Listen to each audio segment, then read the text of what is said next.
Welcome to the December episode of International Voices. I am your host and moderator, Udo Fluck, and I have the great pleasure to oversee the Office of Global and Cultural Affairs in Arts Missoula. To listen to previous episodes, please visit artsmissoula.org, click on Global and Cultural Affairs, and visit Radio and Podcasts. International Voices is a monthly podcast brought to you by Global and Cultural Affairs of Arts Missoula and The Trail, 1033 radio station. My guest in the last episode of 2021 is Matan Zamir, Israel's Deputy Consul General to the Pacific Northwest. He has been a member of Israel's Foreign Service since 2011, previously serving as the Deputy Chief of Mission at the Israeli Consulate to Mumbai from 2013 to 2015 and to New England from 2015 to 2018. Zamir led a decorated career in the Israeli Defense Forces. He served in the IDF from 2000 to 2003 and retired as a lieutenant. During his service, he trained over 1,000 cadets. In 2003, Matan Zamir was honored for his service and received the President's Medal of Excellence for Israel's 55th Independence Day. Before joining the Foreign Service, Matan Zamir was an international business manager at a private Israeli telecom company and the director of the training department of the Israeli Supreme Court, a position that was part of Israel's Center for Citizenship and Democracy.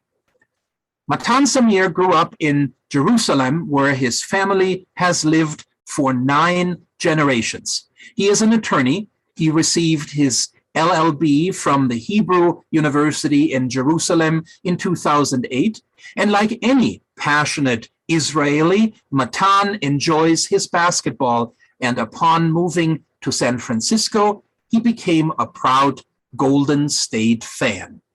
Good morning, Deputy Consul General Matan Zamir. It is 28 degrees here in Missoula this morning with a light dusting of snow. How is the weather in San Francisco today?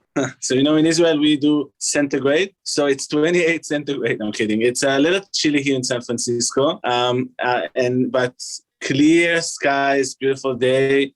The typical Bay Area weather. So a little different than what you described. And let me say thank you for having me. I'm so happy to be with you here today. Well, I'm honored that you're taking the time to talk to us. And can you tell me a little bit about the Israeli government's mission in the U.S. and Montana in particular?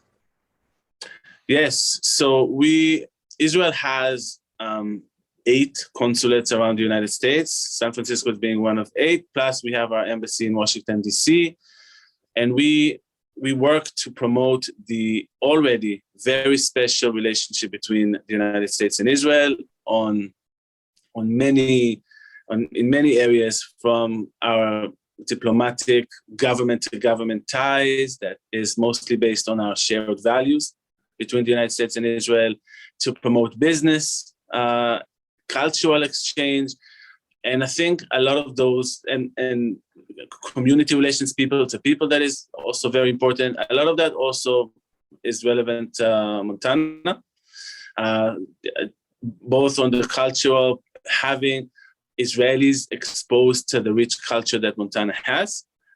So because it is a two-way street, but also promoting Israeli culture and bringing Israeli cinema, Israeli dance, Israeli music to the people of Montana, working on promoting businesses, both on the state level between government to government, but also business to business between Israeli-based companies and Montana-based companies.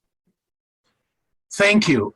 Now, the region, as far as the states that are under your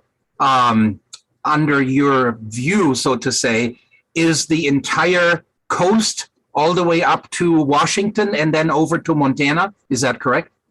Yeah, we are the consulate to the Pacific Northwest. So we have Northern California, because there's another Israeli consulate down in Los Angeles, and then Montana, Idaho, Alaska, Washington, and Oregon.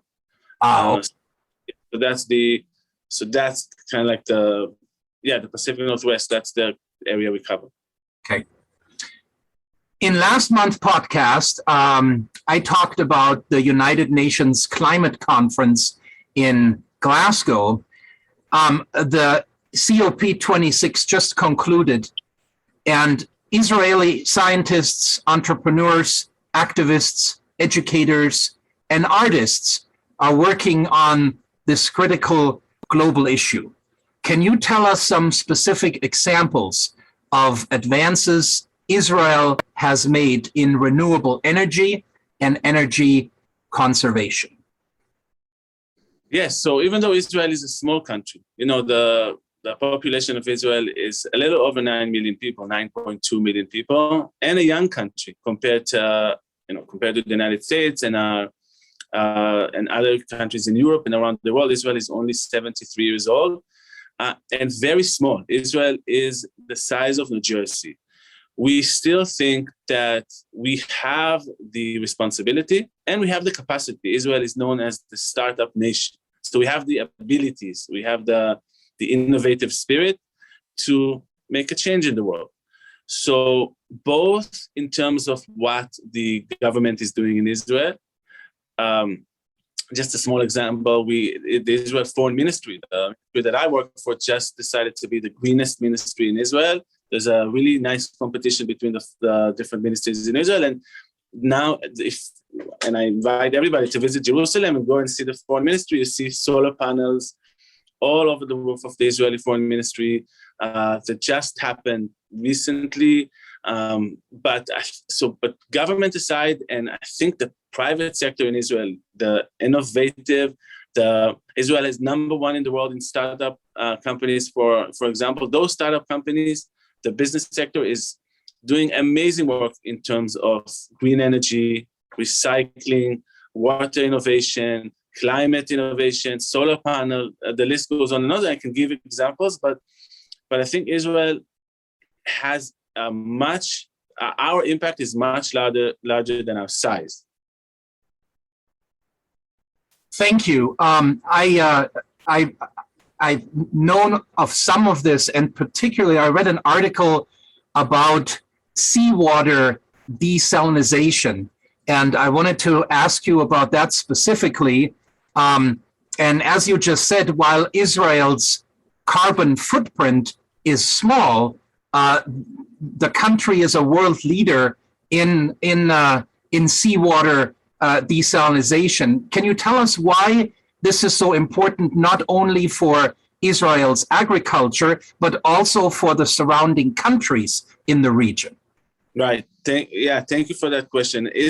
When Israel was founded, like I said, 73 years ago, our founding fathers got to our homeland, the land of Israel, and realized that 60% of Israel is a desert. It's arid climate.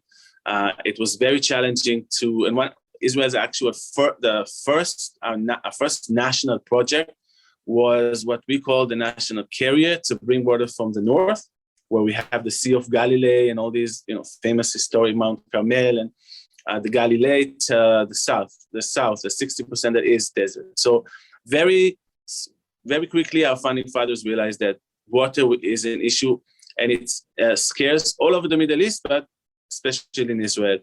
And then throughout the years, like you've mentioned, Israel has been pioneering with water innovation. And one of the last one, I remember that in the 90s, Israel has such a severe climate crisis that we thought that there's a good chance we might have to import water. There was a campaign all over Israeli TV to actually shower in couples, and some people liked it more, some people liked it less.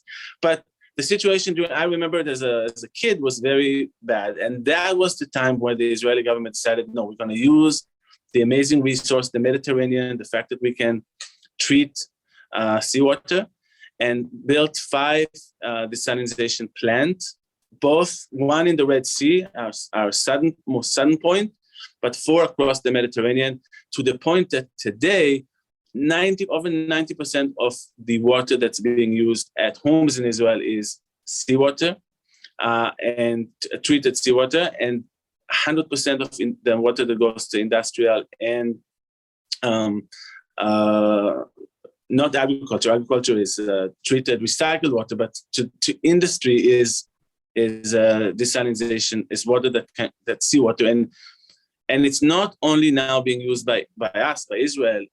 There are projects with Jordan. There is a joint project that was just signed last week between the United Arab Emirates, Jordan, and Israel to build a huge solar plant in Jordan to provide energy to Israel. And in exchange, Israel will provide water to Jordan, because Jordan is suffering. More than 70% of the water in Jordan comes from Israel. So it's a way to create stability, create peace, deepen the peace in the Middle East, which is a very well-needed, in the Middle East, the one thing the Middle East needs is peace and stability. So it contributes toward that, but also allow Israel more power and more electricity, and then allow the Jordanian the very well-needed drinking water. So you're really leading by example in this, and it's not only to the benefit of Israel, but also other countries in the region that are basically looking at this and are saying 90% of the water comes from the Mediterranean and is desalinized.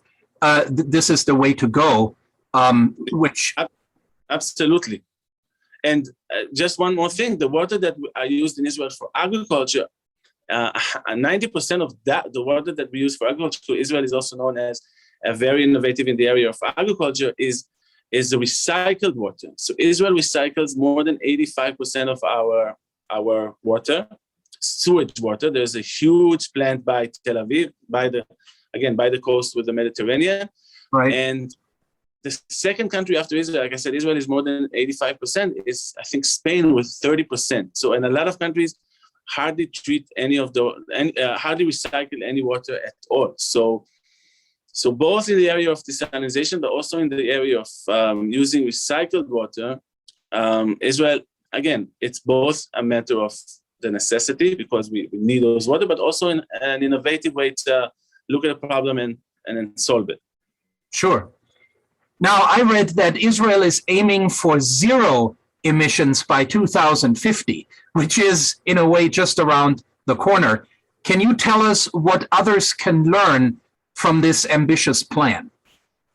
Yes, and the first step of it is to reduce it by 30% by 2030. That I think is more ambitious because 2030 is really around the corner. Right.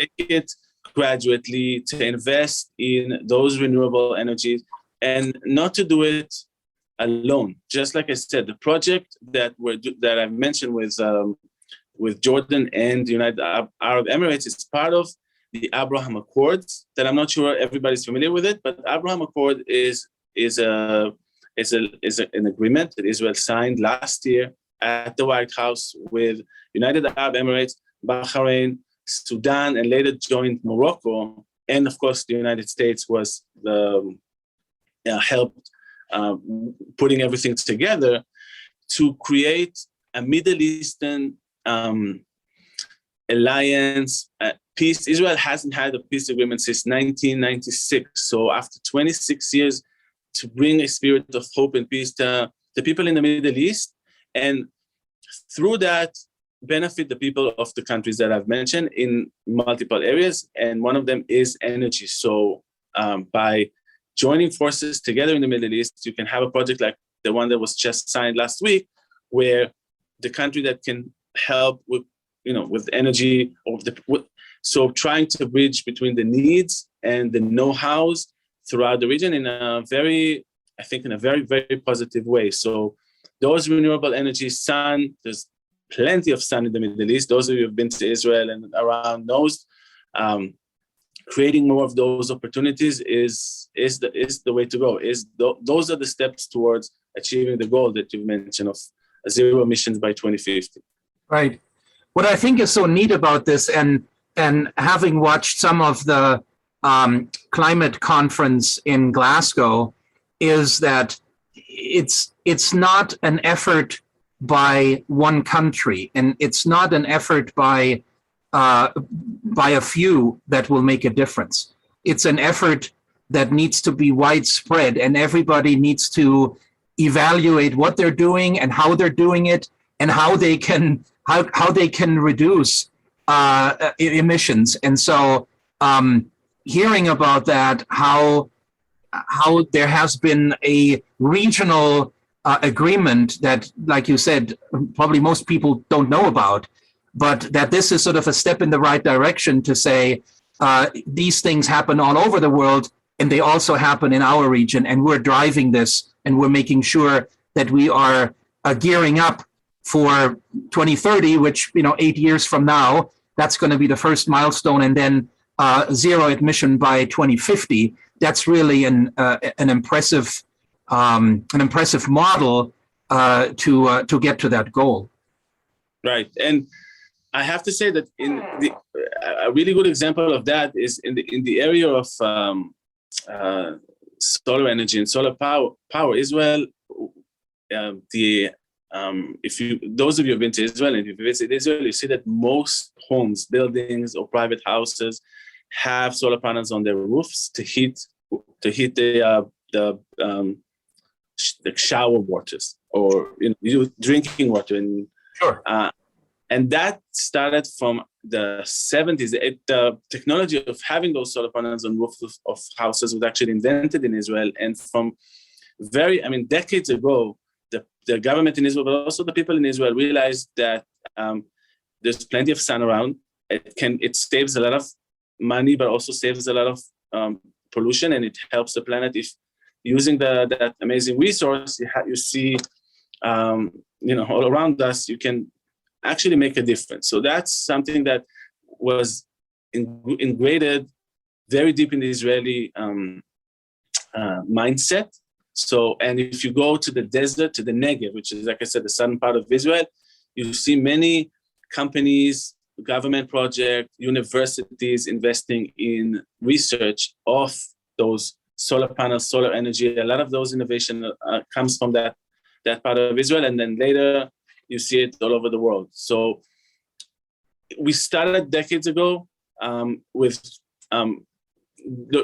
different examples, different projects, different right. Yes, and now through the United Nations, through the international community, joining hands together, like I said, in partnership with other countries, we see a difference.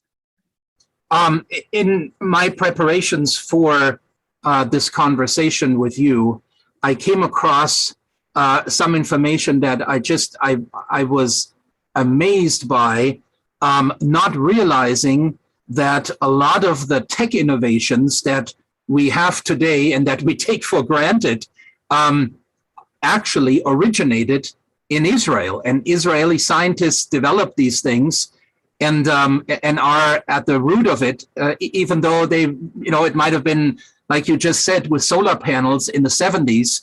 Some of these things might be decades back, but their origin, I was, for example, just when I was reading this, one example was the USB flash drive that we're using today, that one cannot even function anymore without a USB flash drive. The original, I think at the time it was called a key drive because it was so small that you could put it on your keychain, was invented by an Israeli startup company in the tech area. And so as I was doing my research and reading through this, I realized that Israel has this long-standing tech innovation history and has more startup companies than most other countries around the world. Can the connection to Montana, bringing us back to our start of our conversation today, can the connection to Montana be helpful in driving tech innovations, and how would that work? Yes, I agree with you that not a lot of people know that a lot of the things we use every day is actually originated in Israel. The USB flash drive is a really good example. And the list goes on. One example that is very dear to my heart is the drip irrigation technology that was invented in Israel, again, decades ago in the 60s, and allows farmers to specify the amount of water each based on the plant, based on the soil that each plant needs. And that sole technology, only that invention, really makes a difference in the world. My first diplomatic posting was in India, and I've met many Indian farmers who use drip irrigation, because before drip irrigation, it was either sprinklers or in some parts of the world, just waiting for the rain, waiting for floods. Right. Using the drip irrigation, farmers in India, in Africa, all over the world can have 10 times the yield on the same piece of land. And I'm sure many farmers who listen to us in Montana use the drip irrigation technology. So that's a really strong example, in my opinion, that really made a difference in the world. In terms of Montana, the main partnership at this point, and I think it makes a lot of sense because of Montana's strengths and Israel's strengths, is around agriculture. We, the Consulate, for example, conducted an event in last November with the former around agriculture, where we had Israeli startups showing, presenting a few really great examples of Israeli innovation and entrepreneurship. And it blew my mind because I'm not an agricultural expert, but a few examples of things that was presented is, for example, believe it or not, a dating app to cows, whereby AI technology, farmers can identify which bull is the best one and then match it with their own cows, which is, really cool to find a way to maximize the way these kind of mixes are being matched. Another one is drone use that supplement the work of ranchers to monitor GPS collars on cattle, like a really cool stuff that was presented both by Montana-based companies to Israeli farmers or Israeli universities and vice versa. So that was a really great roundtable. And the second area where we already partner Montana and Israel is around healthcare. Montana has a really booming ecosystem, same in Israel, especially today when we are living still in the area, in the age of, or the time of COVID. So, but not just COVID, there's a lot of medical developments, cool startups that are originated both in Montana and in Israel, and I know already working together. I do want to mention that if people want to reach out directly to the Israeli ecosystem, to Israeli startups, to Israeli technology. In agriculture, there is an organization called Growing IL, where you have universities, government entities, and startups building a community together. So by reaching out to Growing IL, you can really find the right partner on the Israeli side, and Health IL in the area of healthcare and medicine. So these two, if you don't want to go through the Consulate, even though we're here to help, everybody who has a question or a concern can reach out directly to us. But these will be organizations based in Israel that they have the know-how, they are the expert in their field, so that makes a perfect sense to reach out directly to them if there's a need. No, I appreciate that, and I think it's great that you mentioned those organizations, so that if there are people that are listening that are interested to collaborate, that they have a connection and can pursue that. Thank you. That's great. You just mentioned that in the time of COVID, healthcare and healthcare innovations are important, as this is not a regional issue, but a global pandemic. Israel has played and continues to play a significant role in the fight for a cure for COVID. Can you elaborate a little bit about what you know has happened and where things are moving towards? Right. Believe it or not, it's almost 2 years ago that we live in the time of COVID. I look at the calendar and I don't believe that it's been, so long that this pandemic has been with us. From very early, Israel, since I mentioned Israel is a startup nation and very innovative, I think we responded well.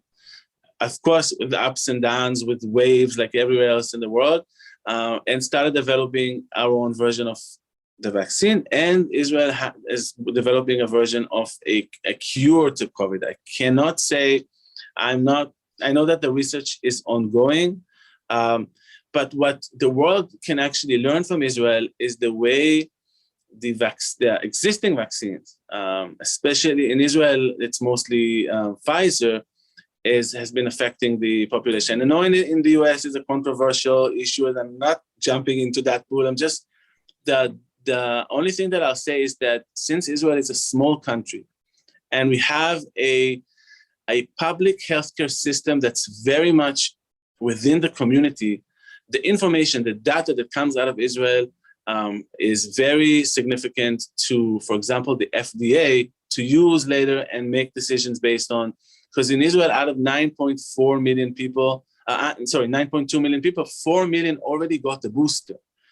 And so around 50% of the population, if you don't consider the children, the adult population has already got and we saw that Israel was able to ride the fourth wave in a very well. I mean, we had, unfortunately, people dying from the virus and people suffering from the virus, but compared to other countries around the world, especially what we see these days in Europe, in Germany, in the United Kingdom, in France, in Belgium, Austria, Israel numbers compared to the population were much, much lower because we started giving the boost very early. So by monitoring the data and the information coming out of Israel, decision makers around the world can really, make a decision and learn from it.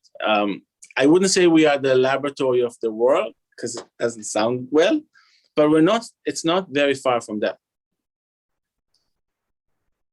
Now, our conversation has centered around technology innovations, reducing a carbon footprint, and now COVID. I would like to steer our conversation to the arts.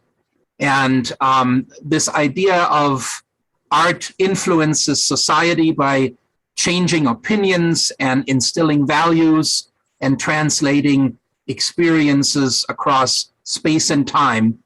My question to you, how important is art to Israel and its people? So let me start by complimenting you for bringing international arts through Arts Missoula, through the work that you do, bringing culture and arts from around the world to Montana, to Missoula. And I think by that, really allowing people the opportunity, the pleasure, the joy of all worlds, of seeing culture from around the world. And I think it's priceless. I think it's amazing. Israel is what's beautiful about Israel is that since we're a small country, we get to enjoy the same thing that I've mentioned. We're very affected by our bigger sister, the United States, and American culture and American music, but we sit very close to Europe. So we get to see a lot of that also. And then we are also in the heart of the Middle East. And 50% of Israelis are actually originated in Arab lands. So there is a very strong Middle Eastern effect, themes, motives in Israeli culture. I think Israeli strength, and I love Israeli arts in all forms, but I think Israeli strength internationally is cinema and television. If you go on whatever streaming channel here, with Netflix, Hulu, HBO, Apple TV, whatever, then you get to see an Israeli TV show or an Israeli movie. The last one that actually won either yesterday or 2 days ago, the International Emmy, one of the most prestigious, or the most prestigious award for an international TV show, is Tehran. It's an Israeli original TV show that it talks about the complex relationship between Iran and Israel. There are really great Israeli films. Almost every year we are nominated to the Foreign Film Oscar, the award in Los Angeles. So there's a really rich, booming culture scene in Israel, in cinema and TV. And then Israel also is known for Israeli dance. And I know Missoula is also known for dance. And we are actually exploring the partnership with the Rocky Mountain Ballet Theater and trying to see how we can bring Israeli dance to Missoula and Missoula dance, Montana dance to Israel, to partner on that. And of course, Israeli music, and I can go on and on. Culture is an area we can talk forever, right? We do so, but there's a lot going on in Israel for people to see and explore. And I would absolutely agree with you on the film and television front, as I have seen numerous productions. And when the Worldview Film Committee, the committee that I'm a member of, got together last spring to plan the fall lineup of films, one of the members said, we should consider Mr. Gaga. It's an Israeli movie, and you know, this should be part of the lineup. And so we screened the movies, and of course, Mr. Gaga was in, and we are so excited because it's the last film in the fall Worldview film series, a documentary about Israeli choreographer Ohad Naharin, known for his unique style. He has transformed the landscape of contemporary dance in Israel. And the film, Mr. Gaga, will screen at the Roxy Theater on Monday, December 13th at 7 p.m. And we are thrilled that you will be able to join us for that screening and introduce Mr. Gaga to the Missoula community. Thank you also for securing a copy of the film for us through your sponsorship and through the support of the Consulate General of Israel in San Francisco and SG Long Financial in Missoula. The screening is free and open to the public. So again, just what you said, Matan, about how important film and television art is in Israel, and perhaps even as a powerhouse to Hollywood or Bollywood or other large film producing countries and regions. Israel has certainly established itself in producing films and television shows that have a unique perspective and tell a story from a different area in the world. So I'm thrilled that we have Mr. Gaga in the lineup. Just like music, art is a universal language. Communication can happen through the arts. How important is this communication for Israeli artists? I want to say about just one thing about Mr. Gaga is that I'm happy that we get the chance to screen it in Missoula. It's a very powerful movie. We're used to the traditional way of dancing, like dances, waltz, dances, pasadoble. But now this guy, Ohad Naharin, that you mentioned, just invented this whole new language of dance, right, which is for people to see. And then my motive was to have of course, the movie screened in Missoula, but my alternative motive is the chance to come and visit Missoula again, because I was only in Missoula once and I fell in love with the city. It's a beautiful city by the mountains, and we spoke a little earlier, is that the chance to see Missoula with maybe snowy mountaintops. So I'm excited to experience a little bit of winter in Montana. And then to answer your question, I think we've been in touch with a lot of Israeli artists, and they have this passion of showcasing the art within Israel, because that's their, it's a small country, so it's very familiar. It's their family and their friends and their circles, and the city of Tel Aviv is like you said, a powerhouse of culture. But I think because Israel is a small country, there is a very also strong passion for artists to export, to expand, to allow communities from around the world witness firsthand the uniqueness of Israeli culture, the uniqueness of the work that's coming out of Israel. So I think Israeli artists are playing both fields in a way, and it's exciting. And you're right. I mean, it's this communication can happen in many different levels. It can happen between the artists within a country, but it can also happen with artists outside on a global scale, and that is really nice to hear.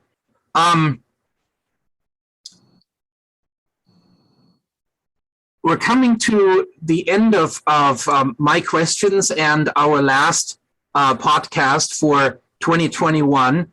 And I would like to, Matan, just talk a little bit about the connection between culture and art, and the idea that there can be no art without culture and no culture without art, because they are so closely connected. How does this apply to Israeli culture and the arts, and how can the world learn about Israel through the arts? Yeah, I agree with you 100%. I think the boundaries these days between culture and art are they're not very clear. So there is so many things going on in Israel that maybe years ago would not be considered art, that is being very prominent and very powerful in Israel. One example is food, is culinary, something that we're all, I mean, I'm going to say we all, but I'm going to speak on behalf of myself, that we love and we enjoy, and it became such an amazing part of our life. It's a known fact that Israelis years ago, our body used to be made 80% out of hummus, because hummus and falafel are like the foods that we all eat in Israel. But these days, when you visit Israel, and of course I encourage everybody to visit Israel, because finally, again, after almost 2 years of COVID, our gates are open again, and international travelers are more than invited. There is such a great culinary scene that's also, again, unique, because it has a Middle Eastern, European, American influences, and Israel is a just like the United States, is a land of immigrants. So Jews came from, and non-Jews came from all over the world, throughout our 73 years, and built this very diverse ecosystem. So food, fashion, design, there's so many great things happening in Israel that in that sphere that maybe, again, a few years ago would not be considered art, but today are very much so. So there is so many ways to experience Israel through culture, and through the Tel Aviv is known, Jerusalem down in Eilat, the city of Eilat in a southern part of Israel, the city of Haifa, all these locations. And the great thing about visiting Israel, that in about a week, since Israel is small, you get to see the rich culture vibe of Tel Aviv, the fun, parties, nightlife, food. 45 minutes Jerusalem with, thousands of years of archaeology and history and religion. The holiest sites to Christianity, Judaism, and one of the most, not the most, but one of the most holiest sites to Islam is in the land of Israel. So churches and mosques and synagogues, and of course the Temple Mount, the Church of the Holy Sepulchre in Jerusalem, and then go to the Dead Sea, again, 45 minutes drive, and enjoy leisure and fun. And there's a lot going on in a small country. And I think the last thing that I'll say about that is the culture, in my opinion, a lot of what culture is in a country is its people, right, and what they present, right? So, and Israelis are known to be just like people in Montana, very warm, very open, very friendly. You can catch an Israeli down the street, ask him a bunch of questions, he'll show you around. there's a good chance he'll invite you to dinner at his house or her house. So That's good to know. yeah, if one or two say no, don't blame me. But you know what I'm like. That's the openness of like the Israeli vibe. So by I can only testify based on one week I spent in Montana, but I felt very welcome, and the hospitality in Montana was amazing for me. It was very warm. So right. That's a strong similarity, and that's part of the culture of a place. Right. And I totally agree with you. When we think about cultural diplomacy, it's best done by people-to-people interaction. And so, thank you for your kind words earlier about Arts Missoula and the work we do in trying to promote art in Missoula with our artists, but also with connections that we have to other places in the world. Our two sister cities, Palmerston North in New Zealand and Neckargemünd in Germany, but also to other places in the world where we make connections, like our conversation today with you, learning about Israel, learning about things that I didn't know about, and I'm sure that our listeners were not aware of. And so I think the idea of communicating with each other, and in that communication, passing on cultural information and really learning from each other, and this willingness, like you said, that Israel has with its surrounding countries, but also with the rest of the world, to communicate and to share art and culture is why we have Mr. Gaga in our lineup, and why I enjoyed our conversation with you today so much, Matan. Thank you. And again, I just want to make sure that everybody knows, to the International Voices listeners, please join us for the screening of Mr. Gaga, the last film in the Fall Worldview film series, on Monday, December 13th at 7 p.m. at the Roxy Theater. And we look very much forward to having you, Matan, as our special guest that evening. Thank you very much for your time today. Happy holidays to you and your family, and we will see you in just a couple of weeks in Missoula. Thank you very much. My December International Voices podcast guest was Israel's Deputy Consul General to the Pacific Northwest, Mr. Matan Zamir. Thank you all for listening. Those of you who are regularly tuning in to International Voices know that being of German descent, I usually end with a German farewell. Danke schön fürs Zuhören. International Voices is brought to you by Global and Cultural Affairs of Arts Missoula and the Trail radio station 1033.